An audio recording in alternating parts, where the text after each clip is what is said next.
Galit pa ako, namatay na po yung tatay ko eh. Nanay ko na lang ang parang nagpalang sa akin. Noong 1987, nakulong ako sa double life, 1987.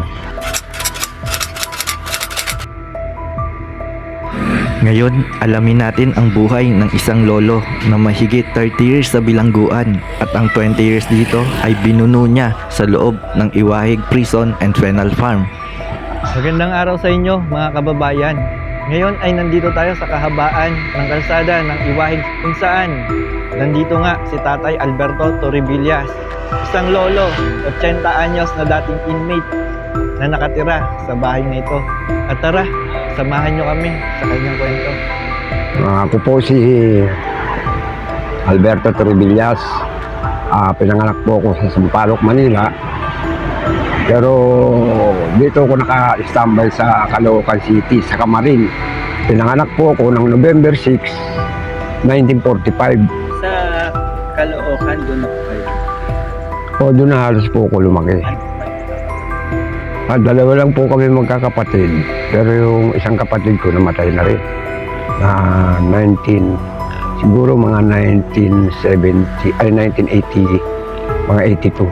Bali po, nag-iisa na lang po. Opo, mag-isa na lang po ako. Nang tatay ko dati, maliit pa ako, namatay na po yung tatay ko eh. Nanay ko na lang ang parang nagpalang sa akin. Ngayon, nagkasakit din ang nanay ko. Iniwan din kami, namatay din siya ng 1977. Patapos sumunod yung kapatid ko.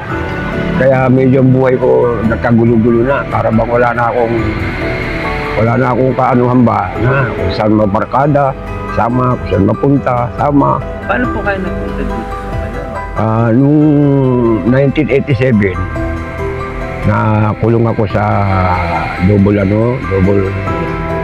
life, 1987. Ngayon, nung masentensya ako ng 1989, ibinyaya ako ng Muntinlupa. Nung may biyahe ko ng Muntinlupa ng 1990, nasa Muntinlupa na ako. Nung medyo magulo, nag-request ako dun sa overseer na, "Sir, magulo na po rito, gusto ko pong mapunta ng ibang kolonya para naman po, total, meron naman po akong talento, mekaniko po ako, marunong din ako mag-drive, mag-welding. Sabi ko, baka naman pwede niyo na ako isama sa biyahe." O sige, sabi niya, isasama kita doon sa sablayan ka. Accidental mundo. Oo. Kaya ginawa ko ngayon, nagpumilit ako na, sige sir, maalis lang ako rito kasi gusto kong tahimik na buhay.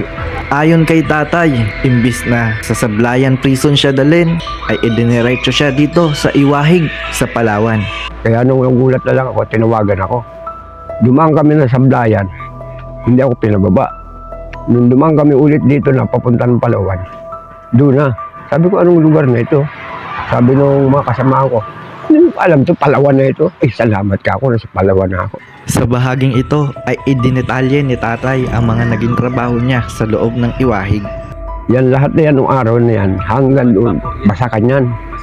Oo, lahat, bilanggo, nag-aararo dyan, hindi kalabaw. Nilalabas kami ng mga hepe, mga section, nilalabas kami para magtrabaho. Doon, sa may dulo, yung daanan yung tulay doon. Yung sa una. Oo, dyan, lakad lang yan, hanggang doon sa Central, lakad lang yan, papunta roon. Araw-araw yan, ganyan, ang buhay namin. Pero nung magtagal-tagal na, mga 2005 na, medyo maganda ng buhay ng bilanggo. Kasi ako, 2005, nilagay na ako sa section sa granary. Operator mechanic ako doon sa lugar noon, sa na. Kaya medyo ang buhay ko doon. Oo. Paano po kayo nakulong? Okay lang po itanong. Paano po nangyari? Ay, mabigatan na nangyari naman doon sa lugar namin.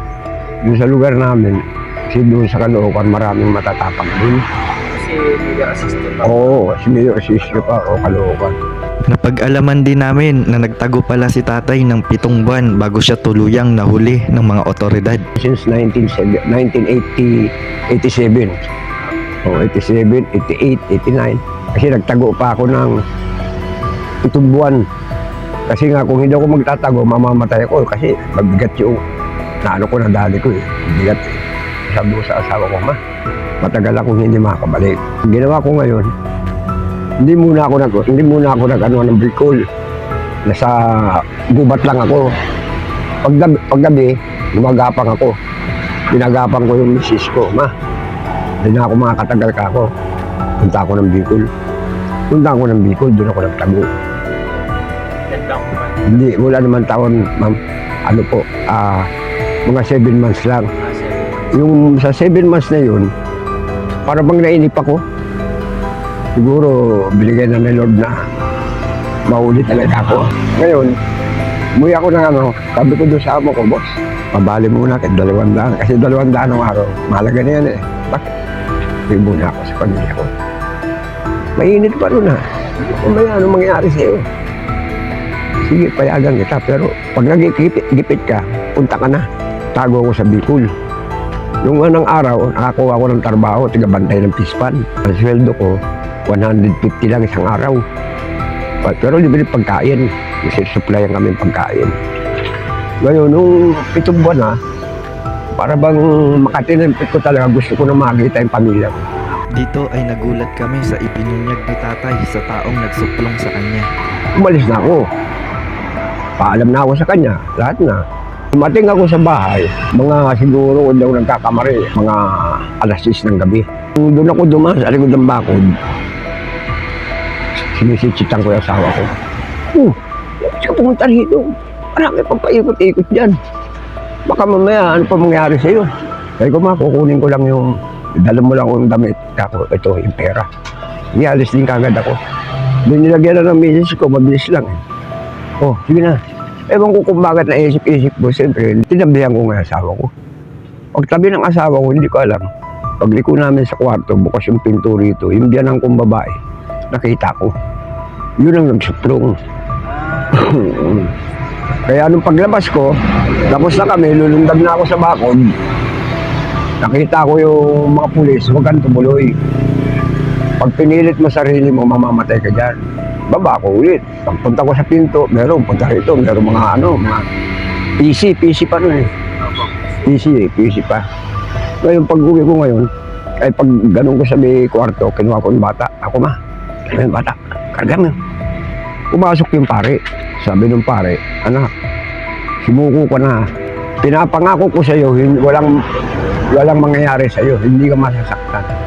Sabi ko, padre, pangako niyo lang na hindi masasaktan ng pamilya ko. Sabi niya, sige anak, pangako yan. Hindi kinuha niya na yung bata, kinuha na yung misis ko. Nasasan na ako. Ayan, nabasahan ako. Reclusion perpetua to life. Oo, life to imprisonment. To life. Talaga yan. Nanginginig na ako, maganyan na ako sa bangko. Yung misis ko, bumaksak na. Oo, misis ko, bumaksak na sa, tinayo lang ang mga, audios din, nagmatay sa, nagbigla ba? Di, ako hindi, basta ako, tatanda ko.